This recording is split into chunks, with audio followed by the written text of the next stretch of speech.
Bien, j'ai choisi le prénom Eliaou. D'abord parce que je m'appelle Eliaou, donc je remercie Shimshon parce que cet exercice m'a permis d'approfondir un petit peu mes connaissances sur ce prénom, Baruch Hashem.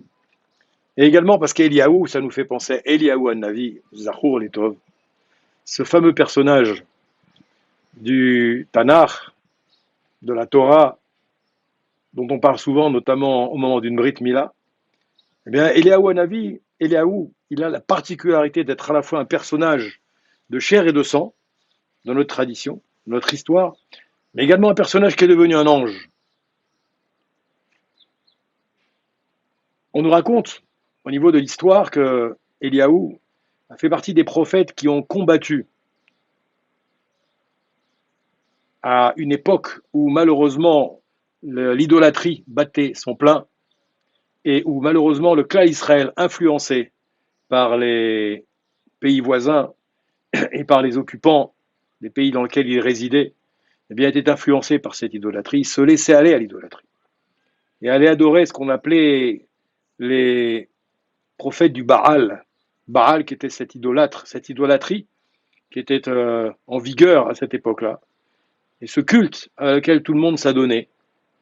Et donc Eliaou, qui est devenu Eliaou Hanavi, eh bien, a passé la plus grande partie de sa vie à lutter contre le développement de ce culte idolâtre, à lutter contre ses frères et sœurs qui se laissaient aller à ce culte idolâtre, malheureusement, et qui abandonnaient petit à petit leur connexion avec Akadosh Baruch Hu, leurs racines également, leur identité. Et Eliaou s'est battu quasiment toute sa vie contre cette dérive de la Avodat Hashem. Et cette grave faute, bien entendu, que représente l'idolâtrie. C'est pour ça qu'il est représenté par la mida, par la qualité morale de ce qu'on appelle la kanaout. La kanaout, en hébreu, on appelle ça le zèle. Eliaou Hanavi fait partie des personnages zélés du clan d'Israël, qui voulaient toujours ramener le Bnei Israël donc, à Dieu, ramener ses frères et ses sœurs à la raison, mais toujours par la rigueur, par l'intégrité, je dirais souvent par la dureté même, par la justice. Et donc, il a demandé souvent à Kadosh Baruch Hu de prendre des positions sévères vis-à-vis du peuple qui partait à la dérive et de ses frères et sœurs qui se laissaient là, ce culte idolâtre du Baal. Et Akadosh Baruch Hu, bien entendu, a montré à Eliaou Navi de plusieurs manières qu'en vérité, c'était pas forcément la bonne approche qu'il fallait employer.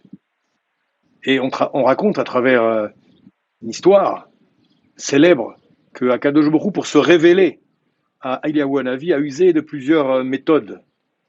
Il a d'abord déclenché des feux autour d'Eliaou Navi.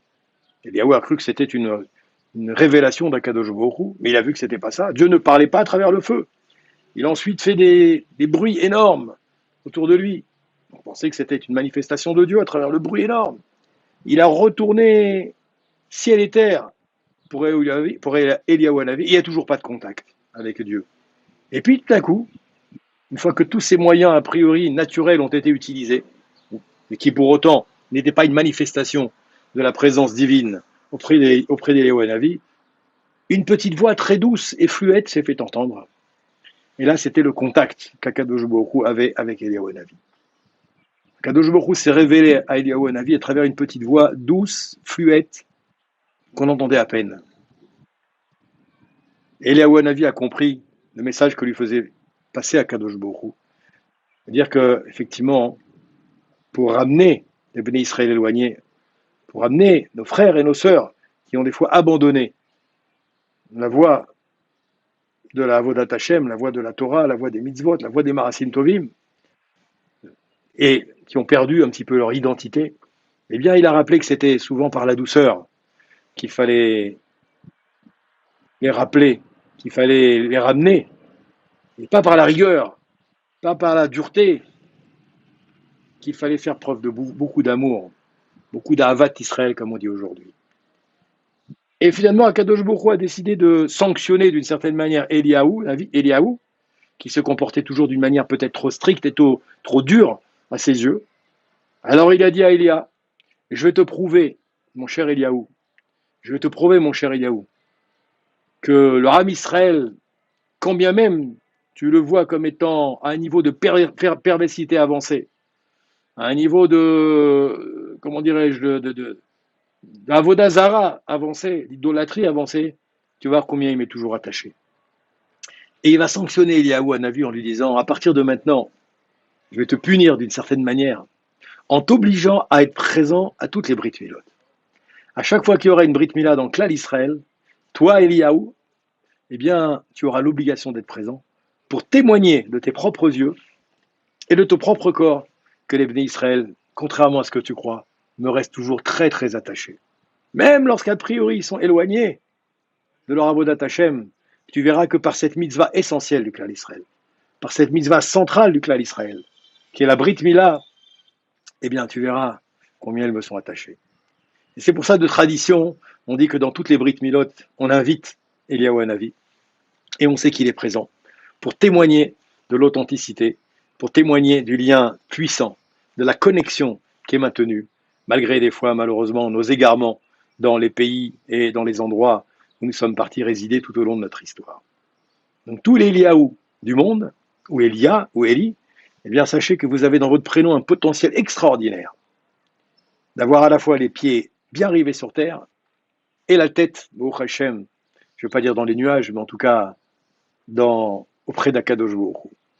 Et de nous passer le message finalement que peut-être tous les Eliaou, Elia, Eli, qui sont des diminutifs du prénom Eliaou, eh bien vous renfermez ce potentiel à la fois de faire l'union entre ce qu'on appelle le Gashmi, c'est-à-dire le côté matériel du monde dans lequel on vit, et le côté Rouchani, c'est-à-dire le côté spirituel. Et les Eliaou, eh bien, vous avez cette capacité de pouvoir contribuer à la fusion de ces deux mondes.